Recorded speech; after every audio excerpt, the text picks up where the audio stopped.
नमस्कार, रोखोकमध्ये आपलं स्वागत। मी प्रसाद काथे। सवर्णांना, त्यातल्या सुद्धा दुर्बल सवर्णांना आर्थिकदृष्ट्या आरक्षण देण्यासाठीचं विधेयक राज्यसभेमध्ये काल संमत झालं। आता यावर राष्ट्रपतींच्या स्वाक्षरीची वाट पाहिली जाते। या दरम्यान राष्ट्रवादी काँग्रेस पक्षाचे आमदार आणि माजी उपमुख्यमंत्री अजित पवार यांनी नवा तर्क लढवत आर्थिकदृष्ट्या मागास सवर्णांना आरक्षण देणं म्हणजेच आयकर भरणाऱ्यांना आरक्षण देणं असा दावा केलाय। अजित पवारांचा हा दावा नक्की कोणत्या तथ्यावर आधारित आहे? अजित पवारांना असा दावा करावासा का वाटतो? आर्थिकदृष्ट्या मागास असलेल्या सवर्णांना आरक्षण देणं म्हणजेच अजित पवार आणि त्यांच्या पक्षाच्या साठीची हक्काची मतपेढी हरवण्याची शक्यता आहे का? आणि त्याचबरोबर अशा प्रकारच्या आरक्षणाची रचना ही राष्ट्रवादी काँग्रेससाठी चिंतेची घटना आहे का? इतकंच नाही तर मुळात आर्थिकदृष्ट्या मागासांना आरक्षण याचा अर्थ खरोखरच आयकर भरणाऱ्यांना आरक्षण असा होतो का? या आणि अशा अनेक प्रश्नांची चर्चा आजच्या रोखोक कार्यक्रमात आरक्षणाचा राष्ट्रवादी पॅटर्न।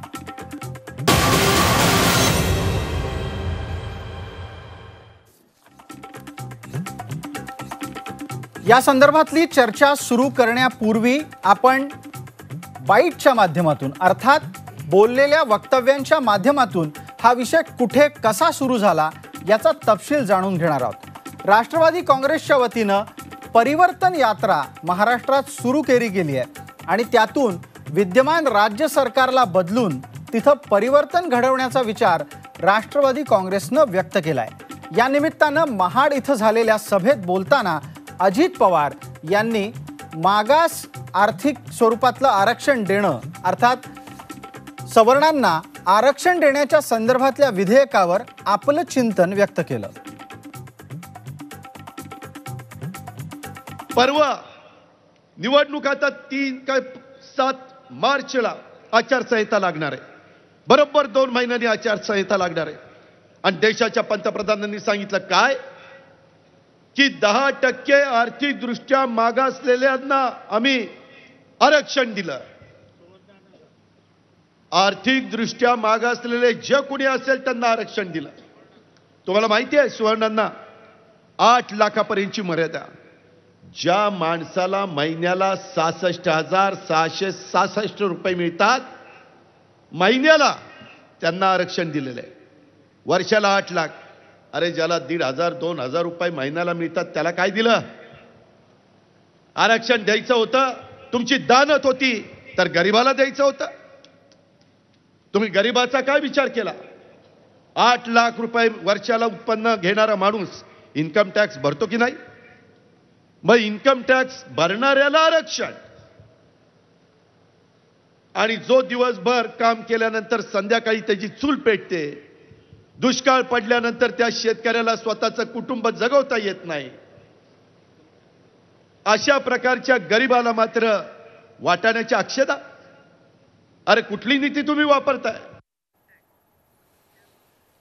आरक्षणाच्या संदर्भातल्या वादात अजित पवारांनी आपला तर्क स्वतःच्या अशा आकलनानं मांडला आहे। मात्र या संपूर्ण विषयावर पंतप्रधान नरेंद्र मोदी यांची काय भूमिका आहे ती आपण जाणून घेणार आहोत। सामान्य वर्ग के गरीबों को 10% आरक्षण पर मोहर लगाकर सबका साथ सबका विकास के मंत्र को और मजबूत करने का काम किया गया है। तर या चर्चेमध्ये आपल्याबरोबर सहभागी होत आहेत महेश तपासे, प्रवक्ता राष्ट्रवादी काँग्रेस, केशव उपाध्ये, प्रवक्ता भारतीय जनता पार्टी, विनोद पाटील, मराठा आरक्षणाच्या संदर्भातले याचिकाकर्ते, अजित अभ्यंकर, नेते माकप आणि बंधुराज लोणे, आरक्षणाचे अभ्यासक। आपल्या सगळ्यांचं या चर्चेमध्ये स्वागत। चर्चेची सुरुवात स्वाभाविकपणे आपण महेश तपासे यांच्याकडून करतो आहोत। महेशजी, धन्यवाद, आपण या चर्चेत सहभागी झालात। आज ज्या पद्धतीनं आर्थिक आरक्षण किंवा आर्थिक दृष्ट्या मागास सवर्णांना दिल्या जाणाऱ्या आरक्षणाच्या संदर्भात अजित पवारांनी जी भूमिका घेतली त्यामागे निश्चित काय आहे, मानसिकता आणि विचार या दोन्ही गोष्टी सांगा.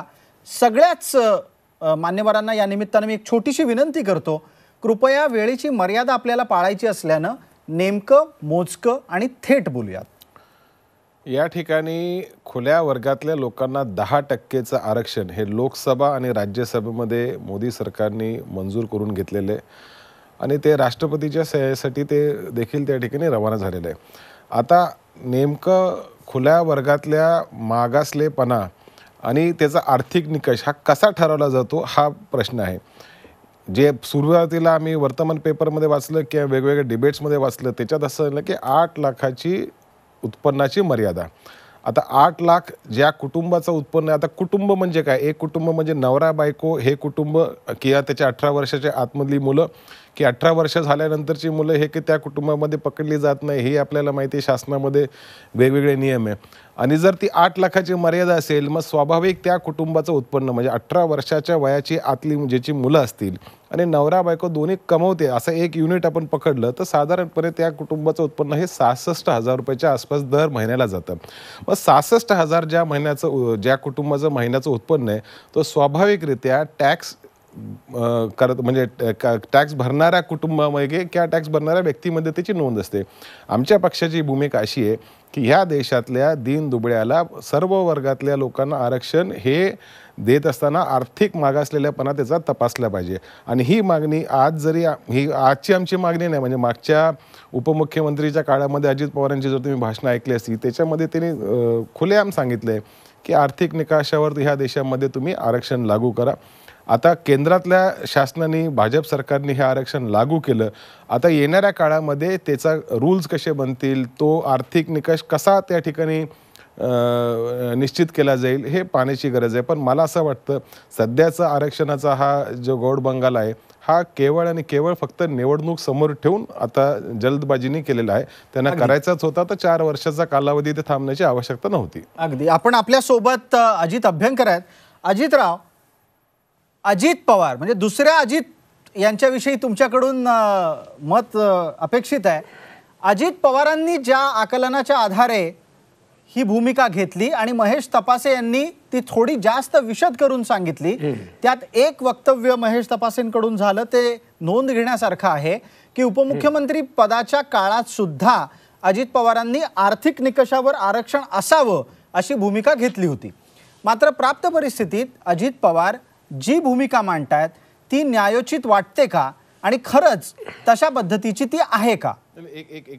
महेश तपासेंना काही खुलासा करायचा आहे. महेश प्रसादजी, मला एवढं म्हणायचं आहे की ह्या ठिकाणी अजित पवारांच्या आजच्या भाषणावर त्यांनी म्हटलं की इन्कम टॅक्स भरणाऱ्याला तुम्ही आर्थिक मागासलेला म्हणणार का हा त्यांचा प्रश्न आहे. आर्थिक नकाशावर आरक्षण देऊ नका असं ते कुठेही म्हटलेलं नाही आहे.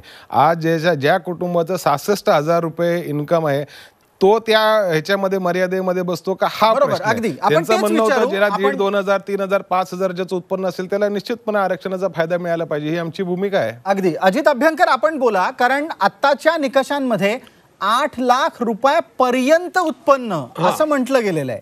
तेव्हा तुम्ही सांगा, कम्युनिस्टांना समाजातल्या सर्व घटकांमध्ये आणि त्यात सुद्धा खास करून श्रमिक वर्गांमध्ये काम करण्याचा सर्वाधिक अनुभव असल्याचा दावा असतो.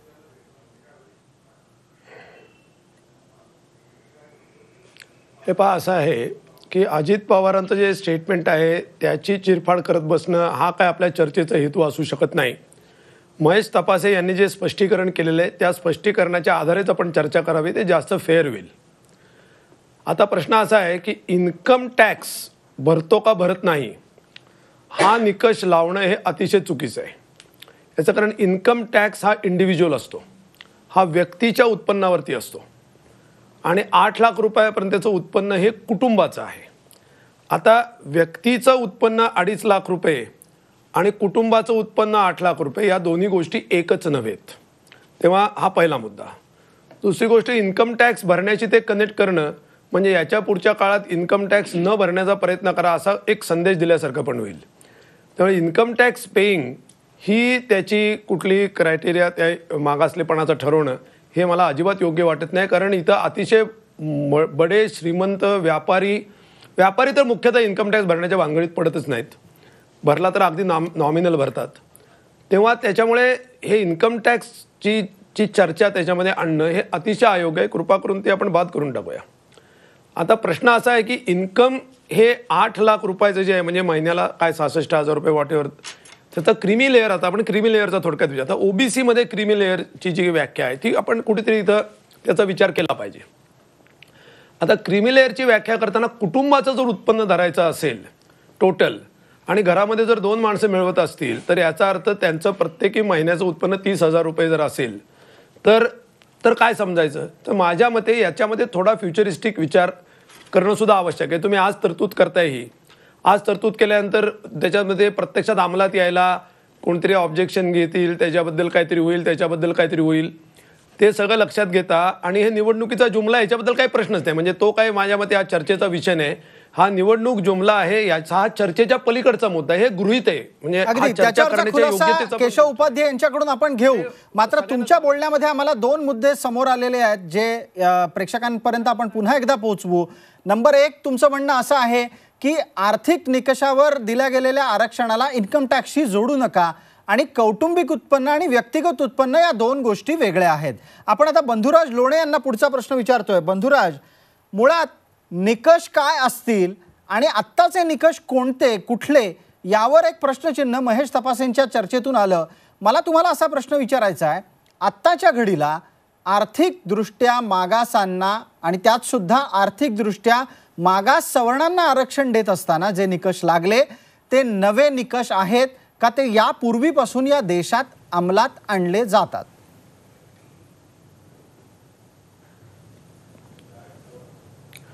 हे निकष काही नवीन नाही आहेत. मंडल कमिशन जेव्हा 80च्या दशकात आलं आणि व्ही.पी. सिंग सरकारने ते लागू केलं तेव्हापासूनचे हे निकष आहेत. आणि मंडल कमिशननी देशव्यापी सर्वे करून, अतिशय सखोल सर्वे करून हे निकष ठरवले होते. त्यामुळे मोदी सरकारने काहीतरी नवीन मांडलेलं आहे असं आपल्याला यावेळी तरी म्हणता येणार नाही. आणि दुसरं असं की अजित पवार थोडीशी तांत्रिक चूक करतायत. 8 लाखापर्यंत ज्यांना तुम्ही देताय, म्हणजे इन्कम टॅक्स भरणाऱ्याला आरक्षण का देतात असा त्यांचा सवाल आहे. पण ते 8 लाखापर्यंत म्हणजे त्याच्या आधीचे सगळे गरीब जे आहेत ते त्या आरक्षणाला पात्र ठरणार आहेत. त्यामुळे अजित पवारांचा हा जो मुद्दा होता तो मला वाटतं तो गैरलागू आहे, किंवा ते तांत्रिकदृष्ट्या त्यांना ते नीट आकलन झालं नसावं. 8 लाखापर्यंतचे सगळेच गरीब आरक्षणाला पात्र ठरणार आहेत. त्यामुळे ते इन्कम टॅक्स भरतात की नाही भरतात हा तसा गैरलागू मुद्दा आहे. आणि यापूर्वीसुद्धा आर्थिक सवलती ज्या मिळत होत्या, EBCची सवलत असेल किंवा ज्याला आपण क्रीमी लेअर असं म्हणतो, हे क्रीमी लेअरचं तत्त्व जे आहे ते अनेक वर्ष, खास करून महाराष्ट्रामध्ये यशवंतराव चव्हाणांच्या काळापासून ते सुरू आहे. त्यामुळे ते काय त्याच्यात काहीतरी नवीन आहे असं नाही.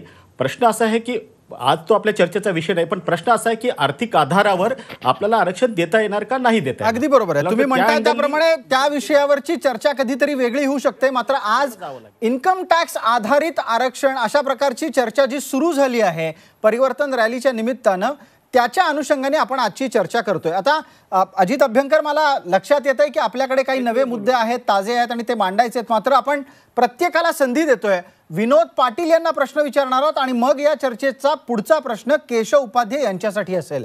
विनोद पाटील, अजित पवारांनी असं वक्तव्य का केलं असावं?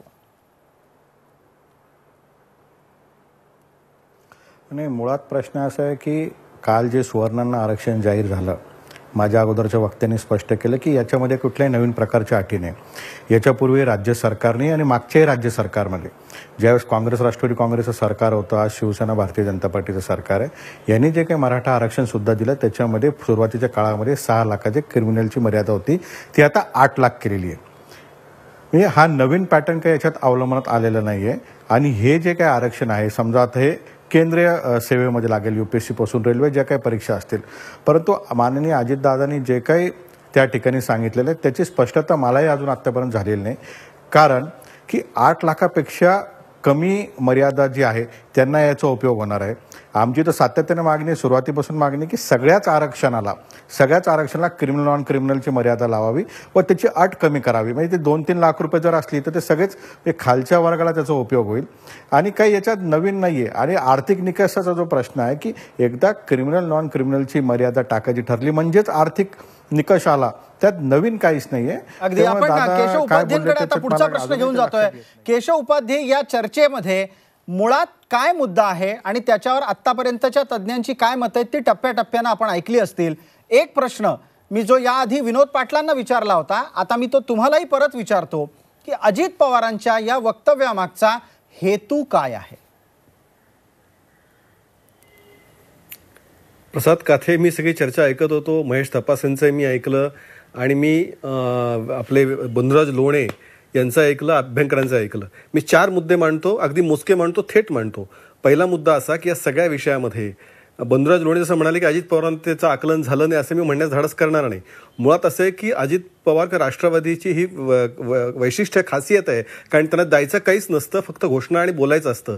4 मुद्दे. पहिला मुद्दा, ज्या शेतकऱ्यांचा उल्लेख आजच्या बाईटमध्ये सुद्धा त्यांनी केला, त्याच शेतकऱ्यांनी त्यांना मागितलं होतं पाणी, त्यावेळी त्यांनी काय भाषा वापरली हे आपल्याला माहिती आहे. विनोद पाटील इथं बसलेत, मराठा आरक्षणासाठी राष्ट्रवादीने तोंडाला पानं पुसली हे आपल्या सगळ्यांना माहिती आहे. त्यामुळे राष्ट्रवादीला मुळामध्ये द्यायचं काही नसतं. तिसरं आणखीन उदाहरण, पाणी मागणाऱ्या दुसऱ्या म्हणजे तळेगावला गोळ्या झाडल्या गेल्या शेतकऱ्यांवरती.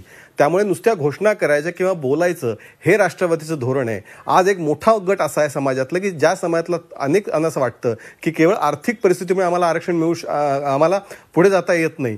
एक मला सांगा, ज्या 66,000 उल्लेख अजित पवारांनी केला, अहो आज या राष्ट्रवादीचे नेते त्यांच्या संस्थांतली इंजिनिअरिंगची याची फी जरा काढली तर ती खरोखर भरता येते का? 66,000 पगार असेल एखाद्याला असं गृहीत धरलं तरी सुद्धा.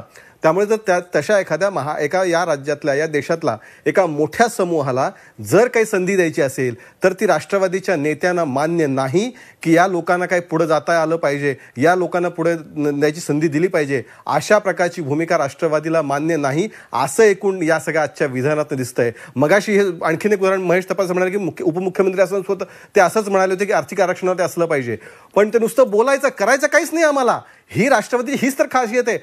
त्यांची एक स्लोगन होती, प्रचंड आशावादी, त्याची प्रचंड खोटी आशावादी, ही ती खरं ती स्लोगन होती. आणि त्या स्लोगन अनुषंगून, आणि म्हणून मला अजित पवारांच्या वक्तव्याचं आश्चर्य वाटलं नाही. त्यांची जी भूमिका सातत्याने राष्ट्रवादीची राहिली आहे, निव्वळ खोट्या घोषणा आणि खोटी आशा दाखवत राहायची, त्या भूमिकेला अनुसरून असं त्यांचं वक्तव्य होतं. याच्या पलीकडे त्यामध्ये बघण्यासारखं काही नाही. उत्तर इथल्या इथे महेश तपासेंकडून घेणार आहोत. महेशजी. केशवजी, तुम्ही तुमचा पक्ष काय बोलतो, काय करतो हे गेल्या 4.5 वर्षामध्ये महाराष्ट्रासहित पूर्ण देशाने पाहिलेलं आहे. आमच्या पवार साहेबांनी आणि केंद्रामध्ये UPA सरकारने 70,000 कोटीची कर्जमाफी केली, लगेच करून दाखवली. तुम्ही महाराष्ट्रातली कर्जमाफी किंवा वेगवेगळ्या राज्यातली कर्जमाफी कशी झाली? अक्षरशः 100 रुपये शेतकऱ्याच्या खात्यावर, 100 रुपये, 12 रुपये, 15 रुपये अशा पद्धतीने पैसे आलेले आहेत. शेतकऱ्यांची कर्जमाफी केलेली यादी नाही. जसं आम्ही जसं बोलतो तसं करतो, ही राष्ट्रवादी काँग्रेस पक्षाची भूमिका आहे. निवडणुकीच्या काळामध्ये काय बोललेले आहेत त्या काळाचे गुजरातचे मुख्यमंत्री नरेंद्र मोदी यांची भाषणं बघा आणि पंतप्रधान झाल्यानंतर त्यांची भाषणं बघा. जेवढे वायदे केले ते पूर्ण करू शकला नाही. ही तुमची खासियत आहे. आज महाराष्ट्रातल्या आणि देशातल्या जनतेला भाजपवर विश्वास नाही, म्हणून तुमच्या हातातनं 5 राज्य गेली, 3 राज्यात तुमचे मुख्यमंत्री होते आणि महाराष्ट्रातल्या जनतेला सोडा, तुमच्या मित्र पक्षाला देखील तुमच्यावर विश्वास नाही, म्हणून तुमच्या चर्चेमध्ये सहभागी होत नाही. महेश तपासे आणि केशव उपाध्ये, महेश तपासे आणि केशव उपाध्ये दोघांच्याही चर्चेमध्ये मला हस्तक्षेप करावा लागतो, कारण आपण मुद्द्यापासून थोडंसं सरकतोय. मूळ मुद्दा आहे की आर्थिक दृष्ट्या मागास सवर्णांना दिलं गेलेलं आरक्षण हे इन्कम टॅक्सच्या पट्टीने मोजावं का, इन्कम टॅक्सच्या दृष्टीनं त्याचा विचार व्हावा का? मूळ माझा जो प्रश्न होता त्याचं उत्तर मला केशव उपाध्यायांकडूनही हवं होतं. केशव उपाध्ये, मी प्रश्न पुन्हा आपल्याला विचारतो आणि मला असं वाटतं की तुम्ही कृपया टू द पॉइंट त्याच्यावर आलात तर अधिक बरं राहील. हेतू काय आहे? असं बोलण्यामागचा हेतू काय आहे? आणि तुमच्या लेखी जो हेतू आहे तो आहे की नाही हे आपण महेश तपासेंना विचारू. मी तुम्हाला हेतू टू द पॉइंट हेतू उदाहरण सांगितलं की समाजातला एक मोठा वर्ग आहे ज्या वर्गाला या 10% आरक्षणामुळे एक आनंद झालाय आणि त्यांना असं वाटतं की आपणही आपल्याला संधी भविष्यात मिळू शकते. हा मोठा आनंद या वर्गाला मिळालेला जो संधी मिळतीये ती राष्ट्रवादीला नकोशी आहे, राष्ट्रवादीला ते पाहवत नाहीये आणि राष्ट्रवादीच्या निव्वळ घोषणामध्ये असतात, प्रत्यक्षात करायचं काहीच नाही. आणि म्हणून उदाहरणासहित मी दिलं आणि त्यातलंच पुढचं उदाहरण मी त्यांना दिलं की ज्या आता शेतकऱ्यांची यादी ते आज कधी शेतकऱ्यांची यादी सादर करू शकले नाहीत. निव्वळ घोषणा करायचं काही नाही, ही राष्ट्रीय भूमिका आहे. आणि मोठ्या वर्गाचा जो फायदा झाला तो राष्ट्रवादीला महेश तपासे, एक मिनिट, मला तुम्हाला प्रश्न विचारू द्या. मला माहिती आहे की तुम्हाला प्रश्नाचं उत्तर देण्यासाठी भरपूर माहिती तुमच्याकडे साठली आहे, पण हेतू जो विरोधकांच्याकडून अधोरेखित केला गेला तो मान्य करणार आहात का? तुमच्या लेखी काही वेगळा तर्क आहे आणि तुम्ही हा हेतू मान्य करणार नाही? अजिबात नाही. त्या ठिकाणी राष्ट्रवादी काँग्रेस पक्षाची ही भूमिका राहिलेली आहे की ह्या देशातला जो दुर्बळ घटक असेल, जो मागासलेला असेल, त्याला मुख्य प्रवाहात आणण्यासाठी आरक्षणाचा वापर त्या ठिकाणी झाला पाहिजे. मग तो शेतकरी वर्गात असेल, मागासवर्गीय आदिवासी असेल किंवा आता ह्या नवीन धोरणानुसार आता प्रश्न या रचनेमध्ये तो होतोय. एक मिनिट या रचनेमध्ये तो होतोय. ह्याच्यामध्ये केशव उपाध्याय जे माझे मित्र आहेत हे शब्दांचा खेळ करतात. तुम्ही कास्टला आरक्षण मांडलं त्याच्यावर बोला ना. अजित पवारांनी आणि राष्ट्रवादी काय करते ते तुम्ही कशाला बोलताय? या ठिकाणी आमची भूमिका एवढीच आहे की तुम्ही 10% आरक्षण केंद्रामध्ये, लोकसभेत, राज्यसभेत मंजूर झाल्यानंतर आता 1 तासाआधी सुप्रीम कोर्टामध्ये त्याच्या विरोधामध्ये याचिका दाखल झाली, हे तुम्हाला आता त्या ठिकाणी माहिती पडलं असेल. आता माझा प्रश्न असा आहे की हे आरक्षण मंजूर झाल्यानंतर हे लागू कसं करणार हा प्रश्न आहे. आणि तुम्ही देखील कॉर्पोरेट सेक्टरमध्ये काम करतात केशवजी, तुम्हालाही माहिती आहे की ज्या कुटुंबाचा 66,000 रुपये ज्याचा पगार आहे त्याला चेकने पैसे मिळतं, 2.5 लाखाच्या वर TDS कापून त्याला पगार दिला जातो, म्हणजे 25,000च्या वर ज्याचा पगार आहे त्याचा TDS कापून दिला जातो. मला मगाशी जे बंधुराज लोणे म्हणाले तो विषय अतिशय महत्वाचा आहे की दुर्बल घटकातल्या गरीब कुटुंबातल्या व्यक्तीला हा आरक्षण लागू करण्यासाठी तुमचं सरकार काय करते. आणि सगळे वर्तमान पेपर जर पाहिले तर सर्वांनी ह्याच्यामध्ये तुमच्यावर टीकाच केलेली आहे की हा दुर्बल घटकासाठी होणारा जो त्याचा उपयोग आहे तो ह्याच्यामध्ये कुठे दिसत नाही. हे सर्व राष्ट्रीय स्तरावरच्या वर्तमान पेपर अगदी मगाशी थोड्या वेळापूर्वी बोलताना अजित अभ्यंकरांकडूनही हा प्रश्न उपस्थित झाला होता, बंधुराज लोणे यांच्याकडूनही हा प्रश्न उपस्थित झाला होता की हे आरक्षण लागू कसं करणार. मात्र मूळ मुद्दा जो सुरू झालाय की या आरक्षणाला आयकराच्या चौकटीत मोजावं का, आपण त्या अनुषंगानं आपली चर्चा दुसऱ्या टप्प्यात रोखठोकच्या पुढे नेणार आहोत. आणि त्यात राजकीय अपेक्षित अर्थात राजकीय दृष्टिकोनातूनही काही उत्तर येणं अपेक्षित आहे की विद्यमान नव्या आरक्षणात या दोन्ही प्रकारच्या आरक्षणांच्यामुळे राष्ट्रवादीला आपल्या मतपेढीवर संकट आलंय असं वाटतंय का? तेव्हा रोखठोकचा पुढचा भाग चुकू नका.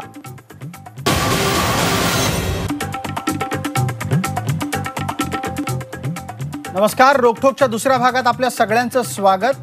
आरक्षणाचा राष्ट्रवादी पॅटर्न या शीर्षकांतर्गत आपण आज चर्चा करतोय ती आर्थिकदृष्ट्या मागास सवर्णांना देण्यात आलेल्या आरक्षणावर इन्कम टॅक्स प्राप्त लोकांना त्याचा लाभ मिळतोय, जे इन्कम टॅक्स भरत नाहीत त्या गरिबांना याचा लाभ मिळत नाही, असं वक्तव्य अजित पवार यांनी केलं असल्यामुळे त्या निमित्तानं ही चर्चा होती आहे. या आरक्षणाचे निकष काय आहेत ते एकदा आपण पडद्यावर बघू आणि मग पुढची चर्चा सुरू ठेवू. सवर्णांना नोकरीत आणि शिक्षणामध्ये आरक्षण मिळणार आहे. हे आरक्षण वार्षिक 8 लाख रुपयांपेक्षा कमी उत्पन्न असलेल्यांना, कौटुंबिक उत्पन्न कमी असलेल्यांना मिळेल. 5 एकरपेक्षा कमी शेतजमीन ज्यांची असेल त्यांना, आणि शहरामध्ये ज्यांचं घर 1000 चौरस फुटांपेक्षा लहान असेल, तसंच निमशहरी भागामध्ये 200 यार्डपेक्षा कमी जमीन असेल त्यांना या आरक्षणाचा लाभ होईल. आर्थिकदृष्ट्या मागास सवर्णांची व्याख्या कशी असावी, काय असावी या संदर्भातले वाद मात्र कायम आहेत.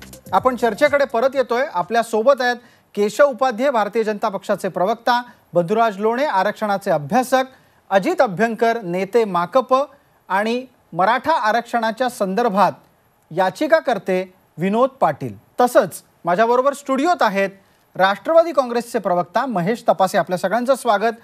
केशवराव, तुम्ही हे निकष आता पाहिले असतील.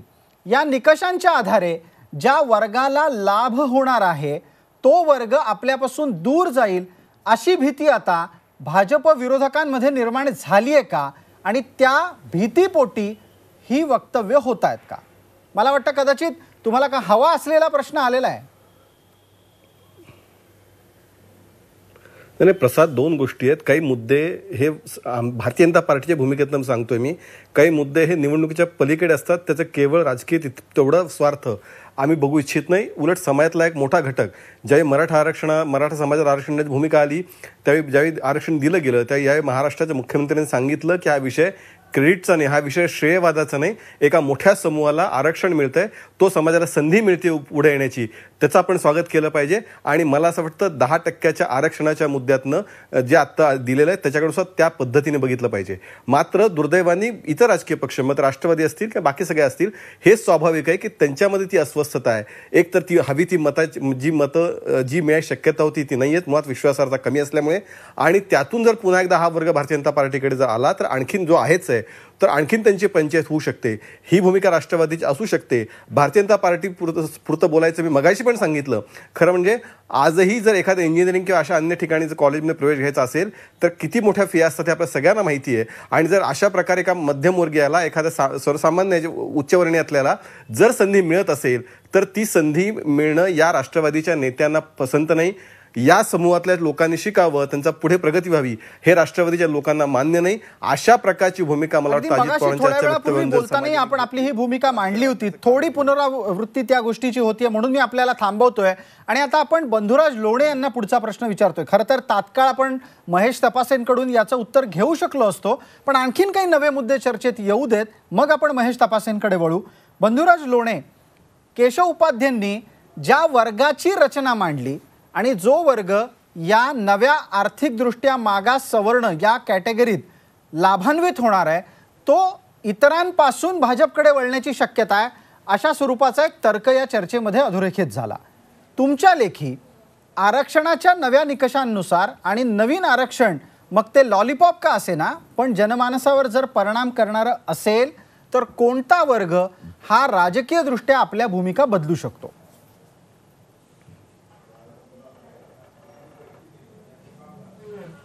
कसं आहे याच्यामध्ये की अजित पवारांचं वक्तव्य जर आपण बघितलं तर हा जो लाभार्थी वर्ग आहे हा मुळामध्ये राष्ट्रवादीचा मतदार नाही आहे. तुम्हाला लक्षात असेल की प्रत्येक निवडणुकीमध्ये शरद पवार साधारण प्रचाराच्या शेवटच्या टप्प्यामध्ये ब्राह्मणांच्या विरोधामध्ये त्यांना शेतीतलं काय कळतं वगैरे अशा पद्धतीचं वक्तव्य करत असतात. या आरक्षणाच्या निमित्ताने शरद पवार किंवा अजित पवार जे आता बोलत आहेत त्यांना याची चिंता नाही आहे, कारण हा वर्ग मुळात त्यांचा मतदारच नाही आहे. आणि भाजप किंवा त्यांचा जो मतदार आहे त्याला कसं बिथरवता येईल मला वाटतं अजित पवारांच्या वक्तव्याचा तो संदर्भ असेल किंवा त्याचा निशाणा तिथे असला पाहिजे. या निवडणुकीचा महाराष्ट्रामध्ये फारसा काही परिणाम होणार नाही, कारण राष्ट्रवादीचा जो बेसिक मतदार आहे मराठा, त्यांना आरक्षण मिळालेलं आहे. ते कसं पुढच्या काळात त्याचं टिकेल न टिकेल हा वेगळा भाग झाला, पण अजित पवारांचा जो मतदार आहे त्याला आरक्षण मिळालेलं आहे.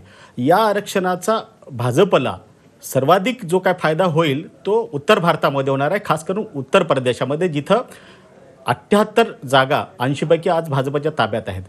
आपल्याला लक्षात घेतलं पाहिजे की 2008-07 साली जेव्हा मायावती बहुमताने सत्तेवर आल्या त्यावेळी ब्राह्मण आणि दलित, तिथलं ठाकूर आणि दलित असं जे ध्रुवीकरण जातीचं मायावतीने केलं होतं त्याचा सर्वाधिक फायदा त्यांना झाला होता आणि मायावतीचं पहिल्यांदा बसपाचं तिथं बहुमत आलं होतं.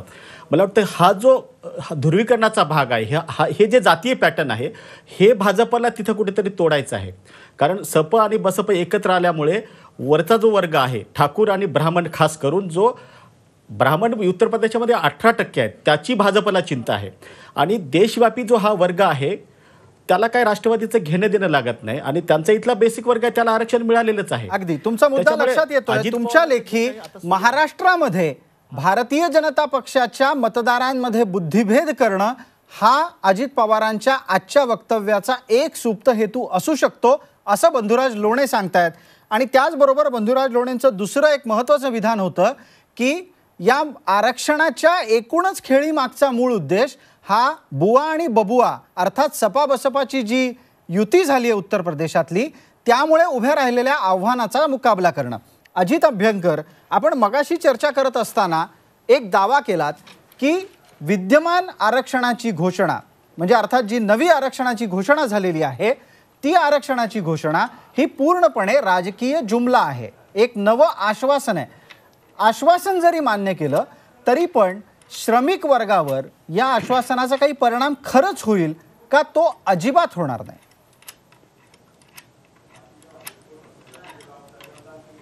हे पहा, त्याचा काहीही परिणाम होणार नाही. याचं कारण असं, मी तुम्हाला एक सिंपल गोष्ट सांगतो.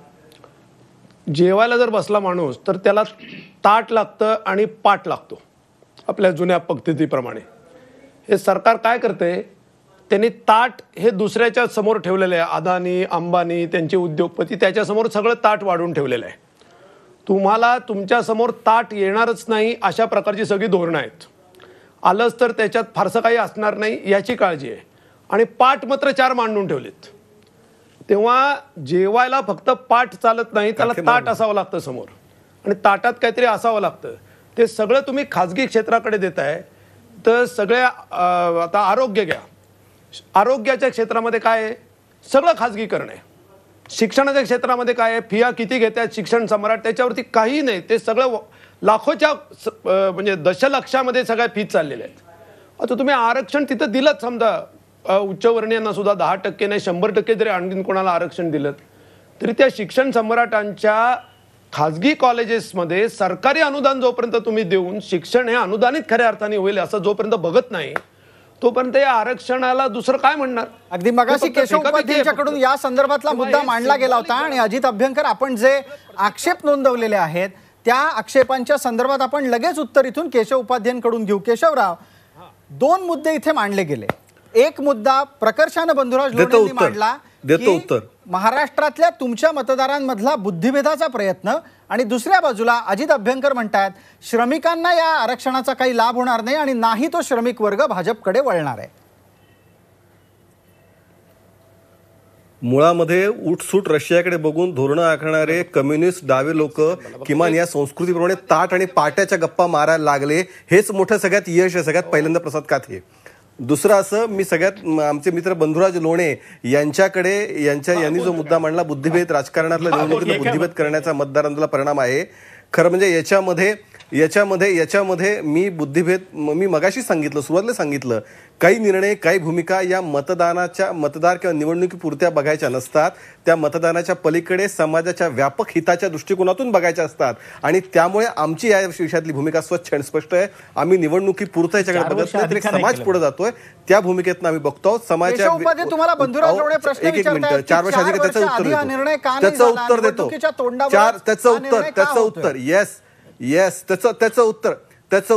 त्याचं उत्तर देतो. मुळात असं आहे की या देशामध्ये सातत्याने कोणत्या ना कोणत्या निवडणुका सुरूच असतात. म्हणून या निवडणुकीपूर्वी हा निर्णय आम्ही घेतला तर का घेतला, घेतला नाही तर का नाही घेतला, अशा प्रकारचा पुन्हा एकदा संभ्रम. दुसरा त्यातला मुद्दा, गेले 4 वर्ष आम्ही अनेक चांगले निर्णय घेतले. मग उज्ज्वलासारखी योजना असेल, मुद्रासारखी योजना असेल, अनेक चांगल्या गोष्टी, सबका साथ सबका विकास हे तर आम्ही टप्प्याटप्प्याने करत आलेलोच आहोत. त्याच्यामुळे या पद्धतीने आताच का घेतलेला अर्थ नाही. निवडणुकीशी पुन्हा जोडून आपण ती गफलत करतात, आमच्या डोक्यात आणि मतदारांच्या डोक्यात गफलत असण्याचं कारण नाही.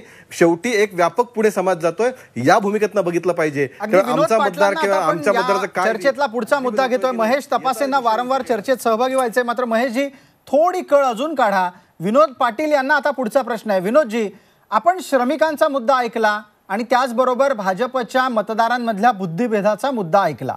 आता मराठा आरक्षणाच्या संदर्भातली लढाई तुम्ही ज्या पोटतिडकीनं लढलीत त्या अनुषंगानं माझा तुम्हाला प्रश्न आहे की मराठा आरक्षण हे आर्थिक निकषावर सुद्धा देता आलं असतं अशा प्रकारचा एक युक्तिवाद मांडला गेला होता.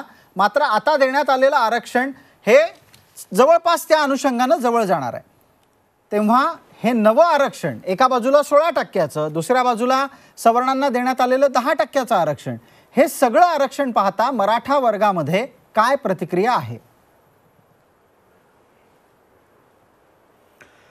मराठा समाजाने फार संघर्षाने आरक्षण मिळवलं. राज्य सरकारने जे आरक्षण आम्हाला दिलं ते राज्यापुरतं मर्यादित होतं. काल जे आरक्षण मिळालं याचे आम्हाला 2 फायदे, एक नुकसान जर आपल्याला सांगायचं ठरलं. या आरक्षणाचा आम्हाला फायदा असा की आम्हाला पुन्हा संघर्ष करण्याची गरज नाही आणि केंद्र पातळीवर जे काय आरक्षणाचे आम्ही आमचा हकदार होतो, आम्ही तो अधिकार आम्हाला मिळालेला आहे. केंद्राला आम्हाला आरक्षण मिळालेलं आहे. दुसरी अडचण जी आता वारंवार इन्कम टॅक्स आणि 8 लाखाच्या मर्यादेची सांगते, तर मी आपल्याला परत एकदा स्पष्ट करतो की मागच्या काळामध्ये आरक्षण मिळालं होतं, त्याच्यामध्ये 6 ते 8 लाखाची मर्यादा होती. ह्या सरकारने आरक्षण दिलं त्याच्यामध्ये मराठा समाजाला 6 ते 8 लाखाची मर्यादा होती. याच्यामुळे मराठा समाजाला तर फार काही इफेक्ट होणार नाही. त्याचं कारण असं, आपण आयोगाचा रिपोर्ट जर बघितला असेल तर मराठा समाजाचा आरसा म्हणून आम्ही त्या रिपोर्टकडे बघतो. त्याच्यामध्ये स्पष्ट झालेलं आहे की आमचे विद्यार्थी 2% जास्त उच्च शिक्षणात नाही, आमच्या समाजामध्ये शासकीय नोकऱ्यामध्ये 2% प्रतिनिधित्व होत नाही. त्यामुळे इन्कम टॅक्सचा आणि आमचा फार दूरपर्यंत जास्तचा हा काही संबंध राहिलेला नाहीये. याचा फायदा आम्हाला असं होतोय की केंद्रामध्ये आम्हाला जी लढाई लढवण्याची गरज होती ती आता आम्हाला लढवायची गरज नाही. केंद्रामध्ये आम्ही आता इलिजिबल झालो. राज्यामध्ये ऑलरेडी 8 लाखाची मर्यादा ही मराठा आरक्षणाला घालून दिली. परंतु व्यापकतेने जर बघायचं ठरलं तर प्रत्येक आरक्षण, नुसतंच मराठा आरक्षण नाही, कालचं सुवर्णांचंच आरक्षण नाही, प्रत्येक आरक्षणामध्ये आता कुठंतरी तपासण्याची गरज आहे. एक पाऊल पुढं कोणाला ना कोणाला डेअरिंग करून टाकावं लागेल की खरोखर जर खालच्या वर्गाला याचा बेनिफिट द्यायचा असेल तर प्रत्येक आरक्षणाला क्रिमिनल नॉन क्रिमिनलची मर्यादा लागली पाहिजे आणि त्याची मर्यादा ही कमी झाली पाहिजे. तुम्ही तुमच्या मगाच्या वक्तव्यामध्ये सुद्धा सर्व आरक्षणाच्या श्रेणींमध्ये क्रीमी लेअर आणि नॉन क्रीमी लेअरची मर्यादा असावी अशी मागणी मांडली होती. आता महेश तपासेंकडे आपण वळतोय. महेशराव, चर्चेची एकूण रचना, मगापासून सुरू असलेले मुद्दे आणि त्याचा पुढे सरकण्याचा वेग तुमच्या समोर आहे. आता तुम्हाला त्या सगळ्या गोष्टींचा उहापोह करत असताना उत्तर द्यायचं आहे. तुमच्यासाठीचा पहिला प्रश्न, जर समजा हा केवळ आणि केवळ बुद्धिभेदाचा प्रकार आहे तर त्या बुद्धिभेदातून राष्ट्रवादीच्या झोळीत काही पडणार आहे का? असं आहे की मगासपासून मी केशव उपाध्यायांचं वक्तव्य ऐकतोय आणि राष्ट्रवादी अशी करते ते विश्वासार्हता गमावलेला पक्ष आहे वगैरे असे ते म्हणत होते. मला त्यांना एवढंच नम्रतेने सांगायचं आहे की महाराष्ट्रात 3 वेळा राष्ट्रवादी काँग्रेस पक्ष महाराष्ट्र राज्यामध्ये निवडून आलेला आहे. तुम्हाला आता फक्त एकच टर्म मिळाली, पुढची टर्म मिळते की नाही मिळते हा पण 2019च्या नंतर पाहूया. ज्या राज्याने देशाचे पंतप्रधान निवडून दिले त्या राज्यामध्ये देखील भाजपची काय पिछेहाट झाली हा पूर्ण जग जाहीर निकाल आहे. त्याच्यामुळे आपण कोणाच्या विश्वासार्हतेकडे कृपया करून जाऊ नका. आज तुम्ही एक आरक्षण दिलेलं आहे, आम्ही त्याचं स्वागत केलेलं आहे. आर्थिक निकषावर आरक्षण मिळत असेल चांगली गोष्ट आहे, पण ते लागू कसं करणार त्याच्यावर तुम्ही काहीच बोलत नाही. केशवजी, तुम्ही लागू करताना कुठले निकष आणणार ह्याच्यावर तुम्ही काहीच बोलले ना. तुम्ही कारण नसताना यापूर्वी झालाय चर्चेत, मी परत एकदा तुम्हाला चर्चेकडे आणतो. माझा प्रश्न असा होता की तुम्हाला जर समजा भारतीय जनता पक्षाच्या मतदारांमध्ये बुद्धिभेदच करायचा असेल तर तो बुद्धिभेद लाभकारी कसा ठरेल? तुमच्या पदरात त्यामुळे काय पडेल? बघा, राजकारणामध्ये आमची भूमिका फार स्पष्ट आहे आणि राष्ट्रवादी काँग्रेस पार्टी ही पुरोगामी विचाराचा पक्ष आहे. त्याच्यामुळे शहरी, निमशहरी आणि ग्रामीण या संपूर्ण मतदार वर्गामध्ये आमचा चाहता वर्ग की आम्हाला मानणारा वर्ग त्या ठिकाणी आहे. त्याच्यामुळे आज हा आरक्षणाचा मुद्दा किंवा वेगवेगळे जे काही जुमले हे कधी राष्ट्रवादी काँग्रेस पक्षाने केले नाही. हे जुमले करण्याचं काम फक्त भाजपाचे. त्या ठिकाणी बुद्धिभेद करायचं असेल, सामाजिक पोलरायझेशन करायचं असेल, हे केशवजींच्या पक्षाला जास्त जमतं, आम्हाला ते जमत नाही. ठीक आहे, तुमच्या लेखी हा बुद्धिभेदाचा प्रयत्न नाही. आता पुढचा प्रश्न, विनोद पाटील जे म्हणाले, विनोद पाटलांच्या लेखी मराठा समाजाने संघर्ष करून जे आरक्षण मिळवलं ते 16%चं आणि न मागता विशेष इच्छा असून सुद्धा संघर्ष न करता राष्ट्रीय स्तरावर त्यांना मिळालेलं आरक्षण 10%. या दोन्ही गोष्टी विनोद पाटलांच्या लेखी मराठा समाजामध्ये सकारात्मक वातावरण तयार करतात. मग राष्ट्रवादीचा मुख्य मतदार जर अशा प्रकारचा विचार करत असेल तर त्याची भीती तुम्हाला वाटते का?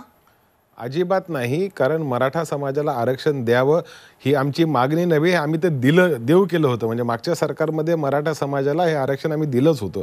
नंतरच्या काळामध्ये कोर्टाच्या काही गोष्टींमध्ये टिकू शकलं नाही हे आपल्यालाही माहिती आहे. त्याच्यामुळे आरक्षणावर डोळा ठेवून किंवा मराठा समाजांच्या मतांवर डोळा ठेवून त्या ठिकाणी भूमिका राष्ट्रवादी काँग्रेस पक्षाने मांडली नाही. आपल्याला माहिती आहे मागच्या सरकारमध्ये नारायण राणे त्या समितीचे प्रमुख होते. विनोद पाटील देखील एक चांगले काम त्या ठिकाणी औरंगाबाद आणि मराठवाड्या परिसरामध्ये करतात. त्याच्यामुळे ही भूमिका की राष्ट्रवादी मराठा मतदाराला किंवा असं काय करता अशी भूमिका नाही. ज्या समाजामध्ये गरीब वर्गातले लोक आहेत ज्यांना अजूनपर्यंत फायदा झालेला नाही त्या ठिकाणी त्या संबंध वर्गाचा उपयोग व्हावा, त्या संबंध वर्गाला मुख्य प्रवाहात कसा आणता येईल ह्याच्यासाठी आमच्या पक्षाने वारंवार भूमिका घेतलेली. अगदी तुमचा मुद्दा लक्षात आलाय. केशव उपाध्यायांना यावर बोलायचं आहे, मात्र आता आपण चर्चेच्या शेवटच्या फेरीत आलोय, तेव्हा विनंती आहे की 30-30 सेकंदात आपल्या भूमिका मांडा, म्हणजे आपण पटपट पुढचे मुद्दे घेऊ शकू. केशवराव, महेश तपासेंच्याकडून मांडले गेलेले मुद्दे तुम्हाला पटलेले नाहीयेत असं तुमच्या चेहऱ्यावरून मगापासूनच दिसतंय. असं आहे, 2006 साली शालिंदाई पाटलांनी पहिल्यांदा मराठा आरक्षणाचा मुद्दा एकदा मांडला होता. पहिल्यांदा नाही, खरं 1989 साली मराठा महासंघाच्या मोर्चात मांडला होता. त्याच्यानंतर एका शरद पवारांनी विरोध केला होता. 2006 साली शालिंदाई पाटलांनी मराठा आरक्षणाचा मुद्दा मांडला. त्यावेळी त्यांना पक्षातनं काय स्थिती मिळाली, काय कशा प्रकारे त्यांना ट्रीटमेंट देण्यात आली, हे सगळं जग जाणतं, सगळ्या समोर सगळा मुद्दा आहे. त्यामुळे मराठा आरक्षण देण्यामध्ये राष्ट्रवादीचं काही म्हणजे नावापुरतं त्यांनी घोषणा केली, एक GR काढला, पण पुढे त्यात केलं नाही. कोर्टात टिकेल अशी कोणतीही कृती केली नाही. आणि म्हणून मी चर्चा सुरुवातीला जे म्हटलं की राष्ट्रवादीला केवळ द्यायचं, फक्त घोषणा करायच्या माहिती आहेत, करायचं काहीच नसतं. आणि म्हणून आजचं वक्तव्य सुद्धा त्याच अनुषंगाने आहे की प्रत्यक्षामध्ये केवळ आणि केवळ भूलथापा द्यायच्या, त्याच्या पलीकडे काहीच करायचं नाही. त्याचनुसार ते आजचं वक्तव्य आहे. त्यामुळे राष्ट्रवादीने मराठा आरक्षणाचं क्रेडिट घ्यायचं कारण बंधुराज लोणे, निकष काय आहेत हे आपण थोड्याच वेळापूर्वी टीव्हीवर दाखवलं, आणि हेच निकष मंडल आयोगाच्या दिलेल्या फ्रेमवर्कमध्ये, चौकटीमध्ये दाखवण्यात आलेले होते. मग ज्या पक्षामध्ये मंडल आयोगाचा खंदा पुरस्कर्ता छगन भुजबळ या नावाचं व्यक्तित्व असतं, त्या पक्षात इतका मोठ्या प्रकारचा कन्फ्युजनचा एक नवा मुद्दा काय येतो?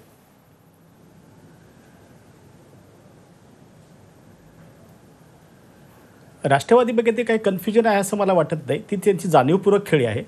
प्रसाद, कसं आहे की गेल्या 40-50 वर्षामध्ये आपण आरक्षणाकडे जर बघितलं तर सर्वच राजकीय पक्ष केवळ त्याचं राजकारण करत असतात किंवा निवडणुकीच्या बाबतीमध्ये आपल्याला कसा फायदा होईल या दृष्टीनेच आरक्षणाकडे बघितलं तर बेसिक त्याच्यामधले जे मूलभूत तत्व आहे त्याच्याकडे कोणीही बघत नाही. आणि आता भाजप असतील किंवा राष्ट्रवादी असतील एकमेकावर चिखलफेक करण्याच्या पुढे जाऊन या मुद्द्याकडे खरं तर त्यांनी बघायला पाहिजे, पण ते बघितलं जात नाही. भुजबळांसारखा मंडल समर्थक नेता जरी राष्ट्रवादीमध्ये असेल तरी आताचं जे आरक्षण लागू होणार आहे ते मंडलच्या बाहेर जो वर्ग होता त्या वर्गासाठी आहे, आणि तो बेसिकली भाजपचा मतदार आहे, तो राष्ट्रवादीचा मतदार नाही आहे. त्यामुळे त्या मतदाराच्या विरोधामध्ये भुजबळ किंवा अजित पवार जर बोलले तर त्यांचं फारसं नुकसान काही होणार नाही. अजित अभ्यंकर, याच्या पुढचा प्रश्न आहे. अजित अभ्यंकर, आहे रे आणि नाही रे या वर्गाच्या संदर्भातला संघर्ष फार जवळून तुम्ही पाहिलाय, तेव्हा मला या आरक्षणामुळे त्या दोन वर्गांवर काय परिणाम होईल आणि त्याचं मतांमध्ये काही परिवर्तन शक्य आहे का, हा प्रश्न मी पुन्हा एकदा आपल्या समोर मांडतोय. कृपया थोडक्यामध्ये आपली भूमिका मांडा. तुम्ही तुमच्या लेखी मगाशी हे बोललेलाच आहात की श्रमिक यामुळे प्रभावित होणार नाहीत. आता नवी माहिती अपेक्षित आहे. होय, याचं कारण असं आहे, आपण तुकड्या तुकड्यामध्ये विचार करतो ना, हा प्रॉब्लेम आहे. मगाशी जे तुम्ही आरक्षणाची चर्चा वेगळी, इकॉनॉमिक पॉलिसीची चर्चा वेगळी, खाजगीकरणाची चर्चा वेगळी, असं नाही करून चालत. मनुष्य जो जगतो, समाज जो असतो तो एकात्म असतो. म्हणजे त्याचं माणसाचं जे जीवन असतं, सामाजिक जीवन, आर्थिक जीवन, हे वेगवेगळं नसतं. त्यामुळे त्याचा जो सामाजिक अनुभव आहे की मला हॉस्पिटलमध्ये लाखो रुपये मोजायला लागतात, मला शिक्षणाच्या ॲडमिशनसाठी लाखो रुपये मोजायला लागतात, भरती ही सगळ्या सरकारांनी कायमची बंद करून टाकलेली आहे. अशा परिस्थितीमध्ये तुम्ही आरक्षण, म्हणजे मी मगाशी बोललो ते सांगले, जेव्हा ताट आणि पाट यांची मॅनेजमेंट एकाच एजन्सीकडे, एकाच यजमानाकडे असते, तेव्हा पाट बसायला दिला तर बरं वाटतं. आता काय केलंय, पाटाची अरेंजमेंट ही सरकारकडे आहे आणि ताटाची सगळी अरेंजमेंट खाजगी क्षेत्राकडे दिलेली आहे. तेव्हा पाट मांडायचे तेवढे आणि रिझर्व करून ठेवा. काय फरक पडतो त्याच्यामुळं? मुद्दा असा आहे की ताटं कोणाकडे आहेत आणि ती कुठनं येत आहेत, ती कोणाच्या ताब्यात तुम्ही दिलेली आहेत, याचा श्रमिक वर्ग विचार करेल. पण या सगळ्या चर्चेमध्ये जो इन्कम टॅक्सचा मुद्दा वारंवार खेचून आणला जातोय, त्या इन्कम टॅक्सच्या मुद्द्याला कितपत अर्थ आहे?